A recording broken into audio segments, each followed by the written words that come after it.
Very good morning, everyone. Today we are going to do something different. Today, first of all, we will discuss how to solve problem. Okay, not for profit concern. We have already started, and many of you know how to solve the problem. But कुछ slide से mistakes अभी भी हो रहे हैं which are not expected. Okay, particularly for homework problem number 5 जो था आपका उसके अंदर. ठीक है, सो एक बार मैं आपको एक डिटेल में बता देता हूँ, थोड़ा सा सिंपली वे में और भी क्लियरिफाई वो हो जाएगा कि हम प्रॉब्लम कैसे सॉल्व करते हैं. If you want to write it down, you simply just can pause the video and write it down. Okay, no problem. So let's discuss one by one.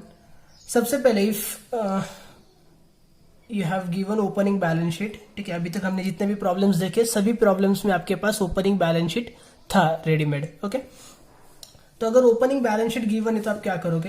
Transfer all liabilities in liability side. Liabilities में जितने भी liabilities है सारे के सारे आप liability side में transfer कर दोगे. Transfer all assets in asset side. जितने भी एसेट है सभी को आप एसेट साइड में ट्रांसफर करोगे. ठीक है. If any outstanding is given, take it into liability और एसेट साइड. अगर कोई आउटस्टैंडिंग एक्सपेंसेस या फिर आउटस्टैंडिंग इनकम आपको बैलेंस शीट के अंदर दिया है, तो अगर लायबिलिटी में है तो उसको लायबिलिटी में ले लो, एसेट में है तो उसको एसेट में ले लो. ठीक है, बस एक चीज ध्यान में रखनी है, आपको वहां पे ब्रैकेट में लिखना है पीवाई, प्रीवियस ईयर. ठीक है, ये पीवाई क्यों लिखना है, प्रीवियस ईयर क्यों लिखना है? बिकॉज व्हाट हैपन्स कि फॉर एग्जाम्पल सैलरी आउटस्टैंडिंग आपको लायबिलिटी में दिया है उन्होंने, नीचे एडजस्टमेंट में भी आपको आ सकता है कि outstanding salary for current year. तो क्या हो जाएगा कि लायबिलिटी साइड के अंदर आपकी दो बार आउटस्टैंडिंग सैलरी दिख जाएगी. एक तो प्रीवियस ईयर की हो जाएगी, एक करंट ईयर की हो जाएगी. ओके, तो डिफरेंशिएट करने के लिए वो इजी हो जाता है कि इसमें से प्रीवियस ईयर वाला कौन सा है और करंट ईयर वाला कौन सा है. तो कोई भी अगर आउटस्टैंडिंग आपको बैलेंस शीट के अंदर दिया है तो उसको बैलेंस शीट में ट्रांसफर कर लो रिस्पेक्टिव साइड में, एंड ब्रैकेट में बस लिखो PY, previous year. Next number 4, if prepaid और प्री रिसीव्ड इज गिवन. ठीक है, ये बात हो गई आउटस्टैंडिंग के लिए. बट अगर प्रीपेड है या फिर प्री रिसीव्ड है तो क्या करना है? तो उसको सिंपली आपको क्या करना है कि add into respective item in income and expenditure account. Okay, for example आपको उन्होंने दिया है कि सब्सक्रिप्शन रिसीव्ड इन एडवांस, मतलब क्या होगा? ये प्री रिसीव्ड सब्सक्रिप्शन. ओके, तो आपको सिंपली क्या करना है, करंट ईयर का जो इनकम एंड एक्सपेंडिचर अकाउंट है उसके अंदर आके उसको आपको ऐड करना है. सब्सक्रिप्शन है तो सब्सक्रिप्शन में ऐड कर दोगे आप. अगर आपको लायबिलिटी में उन्होंने बोला प्रीपेड सैलरी, तो आपको करंट ईयर के इनकम एंड एक्सपेंडिचर अकाउंट के अंदर आना है और सैलरी के अंदर ऐड कर देना है. ठीक है, उन्होंने बोला प्रीपेड रेंट, तो रेंट के अंदर ऐड कर देना है इनकम एंड एक्सपेंडिचर अकाउंट में. मीन्स अगर प्रीपेड या प्री रिसीव्ड है तो वो आपका बैलेंस शीट में आपको ट्रांसफर नहीं करना है, बाकी सब कुछ आपको बैलेंस शीट के अंदर ही ट्रांसफर करना है. ठीक है, लायबिलिटीज को लायबिलिटी में ट्रांसफर करना है, एसेट्स को एसेट्स में ट्रांसफर करना है, सिर्फ प्रीपेड या प्री रिसीव्ड छोड़ के. ओके, इसको आपको इनकम एंड एक्सपेंडिचर अकाउंट में क्यों ऐड करना है? क्योंकि पिछले साल क्या था? प्रीपेड था. ओके, पिछले साल आपने एडवांस में पे किया था. पिछले साल के लिए एडवांस ईयर कौन सा रहेगा? अपना करंट ईयर ना. ओके, तो पिछले साल अगर इन्होंने एडवांस में पे किया था, मतलब दिस एक्सपेंसेस और this income are related with current year, जो लास्ट ईयर उन्होंने बहुत जल्दी पे कर दिया था. ठीक है, एंड करंट ईयर का जो भी होता है वो हमें कंसिडर करना होता है इनकम एंड एक्सपेंडिचर अकाउंट के अंदर. ओके, तो ये एक चीज ध्यान में रखो कि प्रीपेड और प्री रिसीव्ड अगर कुछ है तो वो ऐड हो जाएगा. इसके अलावा जितने भी लायबिलिटीज है, जितने भी एसेट्स है, इंक्लूडिंग आउटस्टैंडिंग्स, ठीक है, ये सब कुछ आपको बैलेंस शीट के अंदर ही ट्रांसफर करना है. फाइन, यहाँ पे बैलेंस शीट आपका खत्म हो जाता है. आफ्टर दैट आपको नीचे मिलता है receipt and payment account. Receipt and payment account के अंदर एक होती है आपके लिए रिसीट साइड, दूसरी होती है payment side. Receipt side means what? आपने जितने भी पैसे अभी तक मिले हैं, ठीक है, what ever money you have received, वो आपको सब कुछ दिखाता है रिसीट साइड के अंदर. Now receipt and payment account shows all the cash receipts and cash payments during the year. During the year बोल रहा हूं मैं, ठीक है, फॉर द ईयर नहीं बोल रहा हूं मैं. ड्यूरिंग द ईयर का मतलब क्या होता है कि उस साल के अंदर आपको जितने भी पैसे मिलेंगे आप रिसीट एंड पेमेंट अकाउंट में रिकॉर्ड करते हो. बट वो पैसे आपके करंट ईयर के रिलेटेड तो हो सकते हैं, बट उसके अलावा नेक्स्ट ईयर के रिलेटेड भी हो सकते हैं और प्रीवियस ईयर के रिलेटेड भी हो सकते हैं। हमें सिर्फ करंट ईयर के रिलेटेड जो अमाउंट है वही इनकम एंड एक्सपेंडिचर में लिखनी होती है, ठीक है। अगर नेक्स्ट ईयर के लिए कुछ मिला है या नेक्स्ट ईयर के लिए कुछ पेमेंट किया है, दिस इज प्रीपेड, ओके, तो उस तरह से उसको कंसिडर करना है। अगर प्रीवियस ईयर के लिए कुछ पे किया है, मतलब जो प्रीवियस ईयर में आउटस्टैंडिंग था उसके लिए पेमेंट हुआ है, तो आपने लाइबिलिटी साइड में या फिर एसेट साइड में लिख के रखा था आउटस्टैंडिंग, बस उसमें से माइनस कर दो। उसमें से क्यों माइनस करना है? क्योंकि this is no longer outstanding, ठीक है। वो पिछले साल था आउटस्टैंडिंग, बट अभी तो उसका पेमेंट हो चुका है ना, तो उसका आप स्टिल आउटस्टैंडिंग नहीं बोल सकते हो, ओके। तो देखो वही बोला यहाँ पे, receipt side shows incomes and payment side shows expenditure. Receipt side में also show sale of asset. Receipt side में ऐसा नहीं है कि सब कुछ इनकम से रहेगा, वहां पे अगर आपने कोई एसेट सेल की है तो वो भी आ सकता है, okay. When any asset is sold there will be some profit और लॉस। और जब हम कोई एसेट सेल करते हैं ना, ठीक है, जब हम एसेट परचेस करते हैं तब हम कुछ नहीं करते, सिंपली ऊपर एसेट जो भी रहेगी, फॉर एग्जांपल फर्नीचर है तो ऊपर हम फर्नीचर में जाएंगे और बस लिख देंगे ऐड परचेस्ड और हम अमाउंट ऐड कर देते हैं। लेकिन जब हम कोई एसेट सेल करते हैं तो नॉट नेसेसरी कि जितने रुपए की वो एसेट है उतने ही रुपए हमें मिलेंगे एसेट सेल करने के बाद। तो हमें क्या करना पड़ता है कि सपोज मैंने फर्नीचर सेल किया है तो मैं फर्नीचर के पास जाऊंगा और माइनस करूंगा लेस सोल्ड, और वहां से मैं माइनस करूंगा बुक वैल्यू, ठीक है। बुक वैल्यू आपको ब्रैकेट में दी जाती है generally receipt and payment account के अंदर, ठीक है। तो वो बुक वैल्यू जो भी रहेगी वो माइनस करूंगा मैं। और बुक वैल्यू जो है, फॉर एग्जांपल मैंने फर्नीचर 50,000 रुपए का सेल किया है और 50,000 का सेल किया है, उसमें से मुझे 40,000 रुपए ही मिले सिर्फ सेल करने के बाद, तो मैं 50,000 रुपए माइनस करूंगा मेरे एसेट साइड में से। 40,000 रुपए जो मुझे कैश मिली है उसको मुझे कहीं पे भी रिकॉर्ड नहीं करना होता है, और जो डिफरेंस रहता है, okay, means 10,000 either will be profit और लॉस। तो अभी अगर मैं 50 का फर्नीचर 40 में बेच रहा हूँ, मतलब 10,000 रुपए का लॉस हो रहा है। वही 50 का फर्नीचर में 60 में बेचूंगा तो मुझे 10,000 का प्रॉफिट हो जाएगा, ठीक है। तो जो भी प्रॉफिट और लॉस होता है रिस्पेक्टिव, उसे मुझे रिकॉर्ड करना होगा income and expenditure account side में, ठीक है। तो जब हम एसेट को सेल करेंगे, मैंने आपको एक वर्किंग नोट बताई है डायरेक्टली, तो आपको कंपलसरीली वो वर्किंग नोट कर देनी है, ठीक है। वो 3 लाइन्स आपके फिक्स रहेंगे, वही 3 लाइन्स आपको लिखने हैं कि ऊपर रहेगा बुक वैल्यू, उसके नीचे रहेगा सोल्ड एट कितने में बेचिए, और माइनस करके नीचे आपको मिलेगा प्रॉफिट या फिर लॉस, ठीक है। बस आपको प्रॉब्लम में से अमाउंट्स उठा के उसके अंदर डालनी है। वर्किंग नोट का वो जो 3 लाइन्स है वो आपकी फिक्स रहेगी, ठीक है। तो वो और भी इजी हो जाएगा। उसके बाद क्या है, देखिए, पेमेंट साइड में also show purchase of assets. जैसे रिसीट में आपको सेल ऑफ एसेट मिल सकती है, पेमेंट साइड के अंदर आपको परचेस ऑफ एसेट भी दिख सकता है, ठीक है। तो अगर परचेस ऑफ एसेट है तो उसको आप पेमेंट मतलब एक्सपेंडिचर, तो डायरेक्टली एक्सपेंडिचर में नहीं लिख सकते, ओके। तो एक्सपेंडिचर्स के अलावा अगर कोई एसेट्स है तो एसेट में आपको ऐड करना है, और वहां पे लिखना है simply add purchased. If date is given, अगर ब्रैकेट के अंदर कोई डेट दी है उन्होंने कि लाइक फर्नीचर परचेस्ड, और ब्रैकेट में बोला कि परचेस्ड ऑन 1 अक्टूबर 2010 या फिर 1 अक्टूबर 2019, वट एवर इट इज, तो ये डेट आपको क्यों दी जाती है? तो ये डेट आपको कंसिडर करनी है for the calculation of depreciation, okay. Depreciation आपको कैलकुलेट करना है उस डेट के अकॉर्डिंग, 6 महीने का, 9 महीने का, 10 महीने का, जितना भी आएगा उतना। नेक्स्ट है, if any information is given in bracket और in adjustments regarding payment of outstanding, ये काफी इंपॉर्टेंट है, ठीक है। If any information is given in bracket और in adjustments regarding payment of outstanding of previous year, अगर उन्होंने ब्रैकेट में बोला है कि लाइक हमने देखा था कुछ कि फॉर एग्जांपल बाय मेडिसिन्स, उन्होंने पेमेंट साइड में बोला था बाय मेडिसिन्स, और ब्रैकेट में बोला था इंक्लूड्स फॉर प्रीवियस ईयर, ठीक है। मीन्स अगर इस तरह से कोई इंफॉर्मेशन उन्होंने ब्रैकेट के अंदर बोली है, या फिर एडजस्टमेंट में भी बोल सकते कभी कभी कि medicines include ₹10,000 paid for previous year, okay. तो इस तरह से कोई भी इंफॉर्मेशन ब्रैकेट में दी है या फिर एडजस्टमेंट में दी है regarding payment of outstanding of previous year, मतलब सिंपली उन्होंने किसी भी तरह से आपको बोला है, ठीक है, ब्रैकेट में बोलो या फिर एडजस्टमेंट में बोलो या कहीं और तीसरी जगह पे बोलो, ठीक है।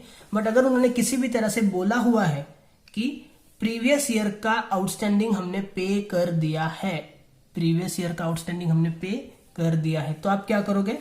Then reduce it from balance sheet. तो आपने जो बैलेंस शीट में आउटस्टैंडिंग लिख के रखा था ना, ठीक है, उसमें से आप माइनस कर दोगे सिंपली, क्योंकि this is no longer outstanding now, अगर पेमेंट हो चुका है तो। अदरवाइज मतलब अगर कोई भी इंफॉर्मेशन नहीं दी है, लाइक आपको लाइबिलिटी साइड में बोला है उन्होंने आउटस्टैंडिंग सैलरी, बट नीचे जो आपका है बाय सैलरीज पेमेंट साइड में, वहां पे ब्रैकेट में कुछ भी उन्होंने नहीं बोला है, ठीक है, या फिर एडजस्टमेंट में भी कोई इंफॉर्मेशन नहीं दी है कि whether outstanding expenses of previous year are paid or not.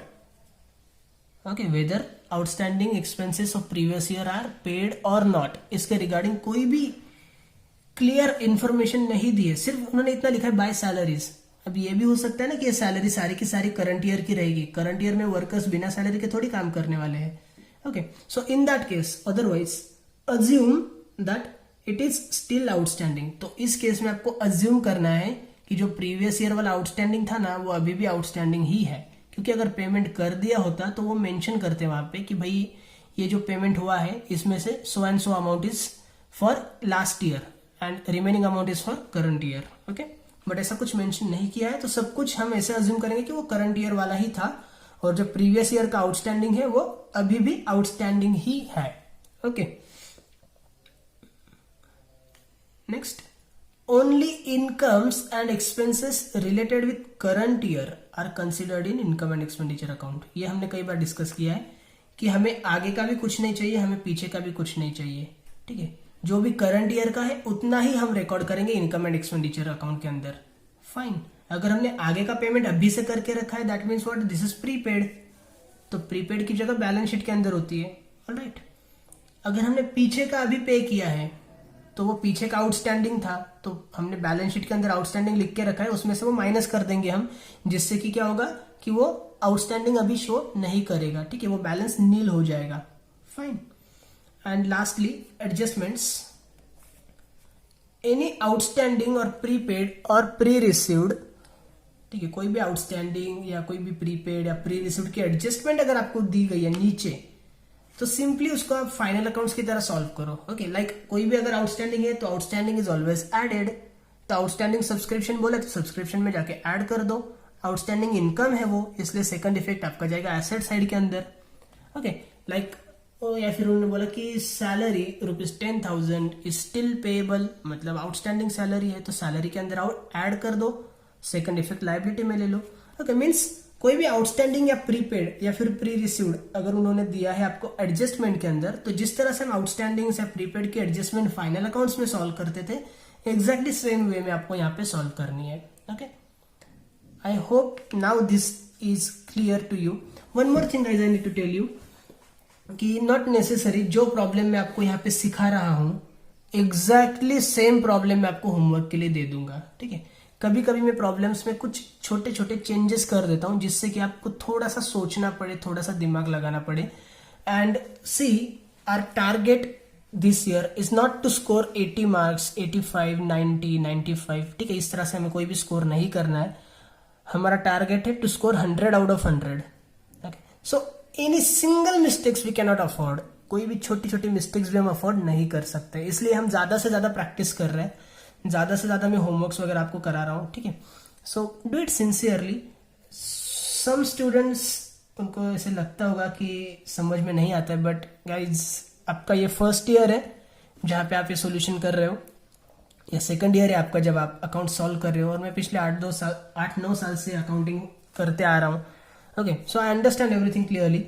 So many students what they do, आज जो भी मैंने पढ़ाया है उन्होंने वो ठीक से किया, उन्होंने वो सॉल्व भी किया, बट जब होमवर्क की बारी आती है तो खाली वो जो अपनी क्लास वर्क वाली नोटबुक है वो लेके बैठते, पूरा का पूरा answer as it is copy paste कर लेते हैं, और फिर अमाउंट्स खाली डालना बाकी रहते, तो अकॉर्डिंग टू प्रॉब्लम वो अमाउंट्स पिकअप करके डाल देते हैं।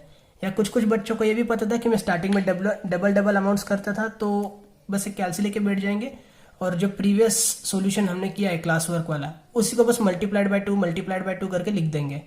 ओके, बट अगर प्रॉब्लम के अंदर कुछ चेंजेस है तो वो चीज वो देखते ही नहीं है। Alright, so please don't do that, you are making full of yourself only. आप बस खुद को बेवकूफ बना सकते हो, दूसरों को बेवकूफ आप नहीं बना सकते हो, ठीक है। एंड इसके अंदर आप ही का लॉस है, किसी और का लॉस नहीं है। I am sorry for wasting your time. Just think on the problem once. Problem पढ़ने के बाद, ये जो टॉपिक है मैंने आपको बोला काफी इंपॉर्टेंट टॉपिक है, और ये टॉपिक बहुत ज्यादा इजी है, और जिसको समझ में नहीं आएगा उसके लिए सबसे टफ यही टॉपिक है, क्योंकि इसके अंदर आपको थोड़ा सा सोचना पड़ता है, दिमाग लगाना पड़ता है. आप एकदम रट्टा मार के कोई भी सॉल्यूशन नहीं कर सकते हो. Okay, so okay, let's discuss our next problem.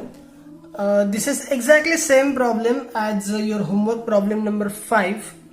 ठीक है, ये प्रॉब्लम खाली 3-4 जन अगर मैं छोड़ दूं तो किसी ने भी करेक्टली सॉल्व नहीं किया था. हर किसी की एक छोटी छोटी मिस्टेक थी, माइनर मिस्टेक थी. Okay, so we will discuss this problem today. The amounts are different definitely, सिर्फ जो ये पर्टिकुलर्स हैं. Okay, these are the same. This will be your class work problem cum homework problem. ठीक है, तो हम यहाँ पे सिर्फ डिस्कस करेंगे, ये आपको खुद से सॉल्व करना है. ये आपके लिए आज का होमवर्क रहेगा, और आपको ये सॉल्व करके सेंड भी करना है. ठीक है,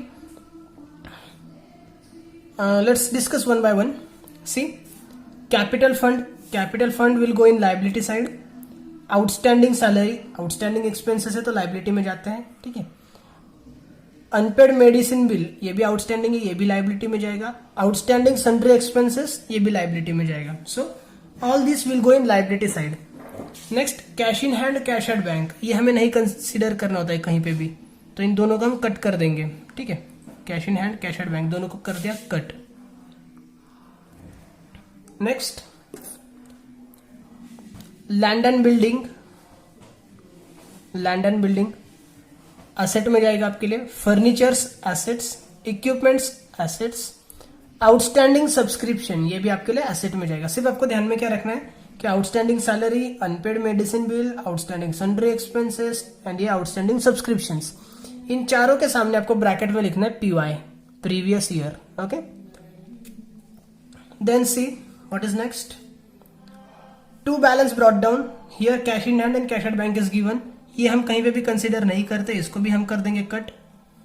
next we have to subscriptions income side में जाएगा, बट उन्होंने ब्रैकेट के अंदर कुछ बोला है, इंक्लूड्स ₹10,000 फॉर प्रीवियस ईयर. मतलब भाई क्या है कि ये जो 2 लाख रुपए है इसके अंदर 10,000 तो है प्रीवियस ईयर के लिए, मतलब जो रिमेनिंग अमाउंट है वो करंट ईयर के लिए. ठीक है, तो 2,000 में से 10,000 अगर प्रीवियस ईयर के लिए है तो बचे हुए जो 1,90,000 है वो आपके करंट ईयर के लिए है. तो सब्सक्रिप्शंस और आपको इनकम साइड में कितना लिखना है, 1,90,000. ठीक है, ये 2 लाख नहीं लिखने हैं, ये 2 लाख नहीं लिखने, 1,90,000 आपको लिखने हैं इनकम साइड में. और ये 10,000 प्रीवियस ईयर के रिलेटेड है ना, तो प्रीवियस ईयर का जो आउटस्टैंडिंग था उसमें से आप करोगे माइनस. आउटस्टैंडिंग सब्सक्रिप्शंस, यहाँ पे एक स्टार मार्क हो जाएगा, इसमें से माइनस हो जाएंगे 10,000 रुपए. ठीक है, नेक्स्ट, सेल ऑफ फर्नीचर आपने सेल किया है, तो जब हम कोई भी एसेट को सेल करते हैं हमें एक वर्किंग नोट करनी होती है. ठीक है, हम किस तरह से वर्किंग नोट करते हैं तो सिंपली मैं आपको यहाँ पे बता देता हूँ ऊपर करके ही, या फिर चलो बैक साइड में कर लेते हैं. Okay, we have plenty of space. सबसे पहले आता है आपके लिए बुक वैल्यू, ऊपर हेडिंग वगैरह देना है. ठीक है, working note, sale of furniture, book value और कॉस्ट प्राइस, आप कुछ भी बोल सकते हो उसको, जो भी आपको नाम दिया रहेगा generally. Okay, how much it is, book value is 50,000. Book value आपके लिए 50,000. नीचे आएगा आपके लिए लेस सोल्ड एट, कितने रुपए में बेचा है आपने, वो 40,000 में बेचा है. ठीक है, माइनस 40,000, तो जो 10,000 आ जाएगा, ये 10,000 आपके लिए प्रॉफिट या फिर लॉस होगा, आपको डिसाइड करना है इस केस में क्या है. इन दैट केस अगर 50,000 का फर्नीचर 40 में बेच रहे हो तो ये हो गया आपके लिए लॉस. बराबर है, दिस इज योर लॉस. ये जो 40,000 है अमाउंट कॉलम के अंदर जो आपको दिया है 40,000, ये हम कहीं पे भी नहीं लिखते हैं. ओके, हमें 50,000 माइनस करना है एसेट में से, और जो 10,000 रुपए का लॉस है उसे लिखना है एक्सपेंडिचर साइड के अंदर.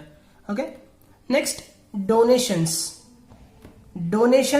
1,20,000. नाउ हमने जो प्रॉब्लम नंबर 5 सॉल्व किया था उसके अंदर डोनेशंस था और ब्रैकेट में बोला था कैपिटल, तो हमने उसे कैपिटल फंड के अंदर ऐड कर दिया था. लेकिन जब मैंने इसका होमवर्क दिया था आपको, ठीक है, तो उसके अंदर मैंने ब्रैकेट में कोई भी वर्ड नहीं बोला था, मतलब एक कैपिटल यहाँ पे मैंने नहीं बोला था, तो वहां तो हमने क्लास वर्क के अंदर उसे कैपिटल के अंदर ऐड कर दिया था, इसलिए होमवर्क में भी बच्चों ने कैपिटल के अंदर ऐड कर दिया।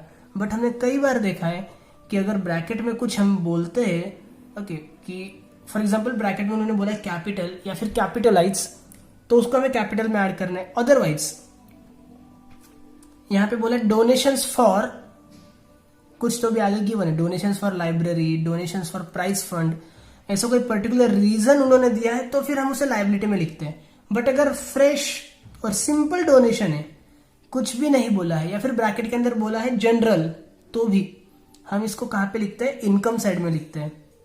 तो ये बहुत बच्चों ने मिस्टेक की थी, this was not at all expected. Okay, इसको आपको लिखना है कहां पे, इनकम साइड के अंदर। Next, to life membership fees, life membership fees आपका इनकम में जाएगा। Next, to visit fees, visiting fees है तो वो भी आपके लिए इनकम साइड में जाएगा। This is 90,000। ओके, अमाउंट अगर समझ में नहीं आए तो 90,000 ही है। Then payment side we have by medicines, medicines और ब्रैकेट में बोला है इंक्लूडेड ऑफ प्रीवियस ईयर। ठीक है, प्रीवियस ईयर का इसमें इंक्लूडेड है, कितना रुपीज इंक्लूडेड है ये नहीं बोला है, तो प्रीवियस ईयर का कितना था मेडिसिन देख लो आप।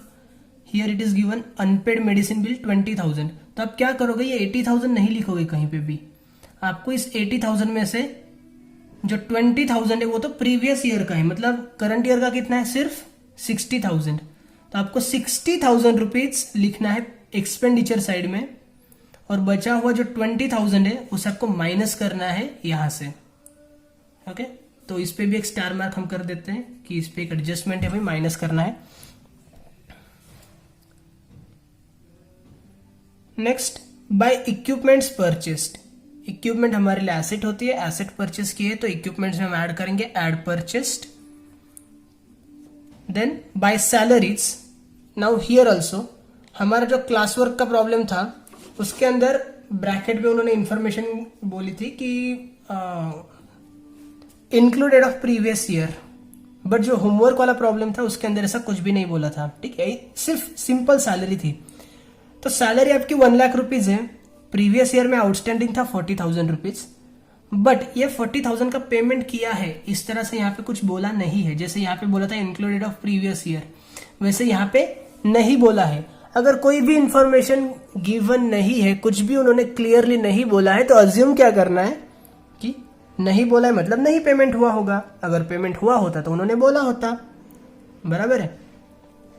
तो सिंपल सी बात, ये जो सैलरी है ये पूरी की पूरी सैलरी आपकी रिलेटेड विद करंट ईयर है। ठीक है, जो होमवर्क नंबर 5 था उसके अंदर यहाँ पे अमाउंट थी 1,04,000 और बच्चों ने 74,000 लिख के रख दी थी, 30,000 उन्होंने माइनस किया था यहाँ से। तो ऐसा नहीं करना है। इस प्रॉब्लम के अंदर आपका 1 लाख रुपीज जाएगा पूरा का पूरा एक्सपेंडिचर साइड में। ठीक है, और ये जो आउटस्टैंडिंग सैलरी है 40,000, उसका कोई भी पेमेंट हमने किया नहीं है, उस पर कोई भी स्टार मार्क नहीं है, तो उसको इनर में नहीं लिखना है और कोई माइनस नहीं करना है। सीधा का सीधा ये आउटस्टैंडिंग सैलरी आपका लाइबिलिटीज में आउटर में चला जाएगा। ठीक है, तो ये जो प्रीवियस ईयर के 40,000 है they are still outstanding. Okay, next by taxes, ये भी आपका एक्सपेंडिचर में जाएगा।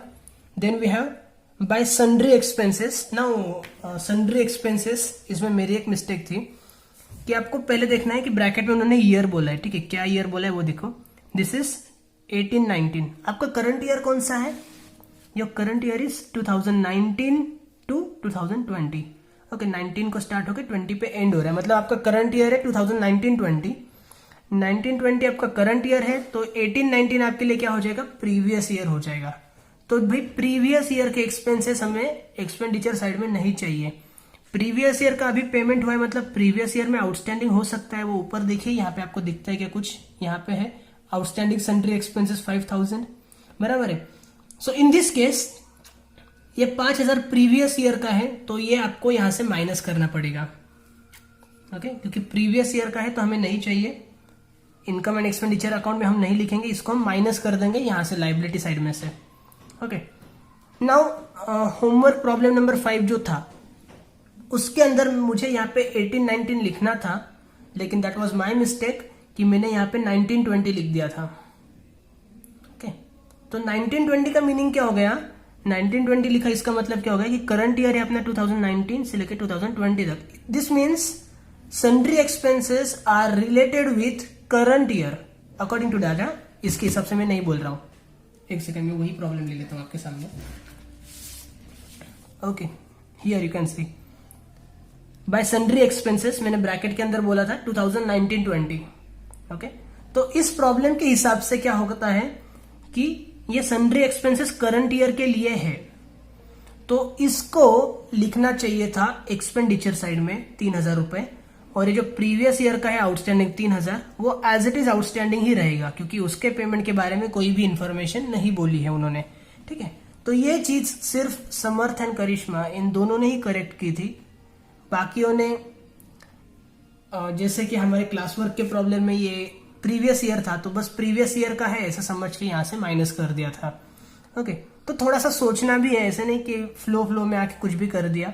ओके, बट अभी मैंने दोनों को करेक्ट ही किया है। सो सी, जिन किसी का भी जो आपका सरप्लस था 63,300 समथिंग आ रहा था। ओके, और जिन्होंने भी ये 3000 रुपए इसमें से माइनस किए हैं, उन्होंने यहाँ पे एक चेंज कर लो, यहाँ पे 2019-20 है तो यहाँ पे 2018-19 कर लो। ठीक है,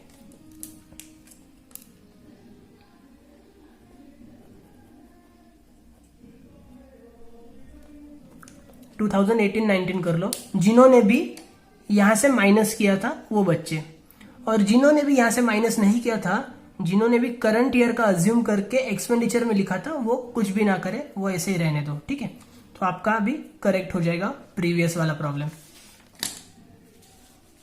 let's continue with our current problem. Okay, sundry expenses bracket में बोले 2018-19, 18-19 आपका क्या है, प्रीवियस ईयर है, मतलब ये जो प्रीवियस ईयर का आउटस्टैंडिंग था भाई उसका पेमेंट हुआ है। ठीक है, तो ये 5000 रुपए आपको यहां से माइनस कर देने हैं। Okay, next, by balance carried down, cash in hand और कैश एट बैंक, ये आपका जाएगा एसेट साइड के अंदर। सी एडजस्टमेंट्स, एडजस्टमेंट्स के अंदर क्या है, प्रीपेड टैक्सेस। एडजस्टमेंट के अंदर कोई भी आउटस्टैंडिंग या प्रीपेड अगर आता है ना, ठीक है, तो सिंपल जैसे आप फाइनल अकाउंट्स में सॉल्व करते थे उसी तरह से सॉल्व कर रहे हैं। प्रीपेड टैक्सेस है तो टैक्सेस पे हम एक स्टार मार्क कर देंगे एडजस्टमेंट के लिए, and outstanding always added, in that way prepaid is always reduced. तो टैक्सेस में से प्रीपेड माइनस हो जाएगा, और प्रीपेड एक्सपेंसेस का सेकंड इफेक्ट आपका एसेट साइड के अंदर जाता है। ठीक है, number 2, outstanding salary for current year ₹20,000। Current year के लिए सैलरी आउटस्टैंडिंग है 20,000 रुपए, आउटस्टैंडिंग ऑलवेज एडेड, तो सैलरी के अंदर हम ऐड कर देंगे, और आउटस्टैंडिंग एक्सपेंसेस है मतलब लाइबिलिटी साइड में सेकंड इफेक्ट जाएगा, सैलरी पे एक टिक मार्क कर देंगे। Okay, next, depreciate land and building bye 10% per annum. Now आपका जो प्रीवियस वाला प्रॉब्लम था, यहाँ पे लैंड एंड बिल्डिंग और इक्विपमेंट्स दोनों पे डेप्रिसिएशन था, अभी मैंने कुछ चेंजेस किए हैं और सिर्फ लैंड एंड बिल्डिंग पे डेप्रिसिएशन रखा है, तो जबरदस्ती इक्विपमेंट पे डेप्रिसिएशन चार्ज मत करो। ठीक है, ये क्यों होता है मुझे समझ में नहीं आ रहा है। So many times I have seen कि अगर मैं प्रॉब्लम में कोई चेंजेस करता हूं तो आप अज्यूम करते हो कि शायद सर लिखना भूल गए, इसलिए आप इस तरह से सॉल्व कर देते हो, या फिर आप कॉपी पेस्ट करते हो इसलिए वो आ जाता है, पता नहीं। ठीक है, but please don't do that.